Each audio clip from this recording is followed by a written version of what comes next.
Key immigrant thinkers brought this logic to America.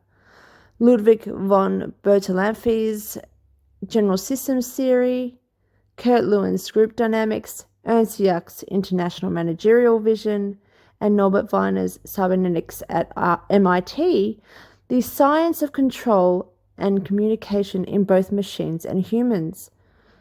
Funded by Rockefeller and Carnegie, of course, pilgrims that were in charge of the American unit of the Anglo-American expansion, or what will be this systems theory, or this systems measure of global control.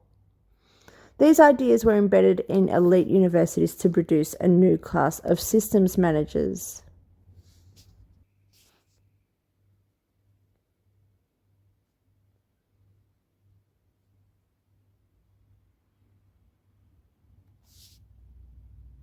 MIT became the prototype, and this is in response to Ali's video. Wiener's cybernetics lab and the radiation laboratory's wartime research fed directly into Raytheon and the rise of defense contractors. Rand on the West Coast extended this into systems analysis for nuclear war and population control. What Eisenhower later called the military-industrial complex was from the start the military-industrial academic complex, planned, funded, and staffed through these universities.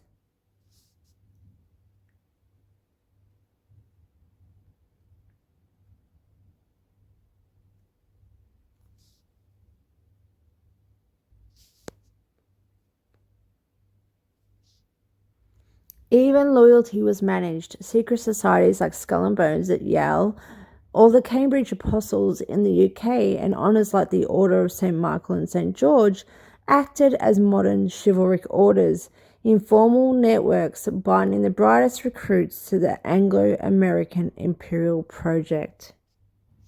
By the 1950s, this fusion of systems theory, cybernetics, and elite education had created a self-replicating control structure.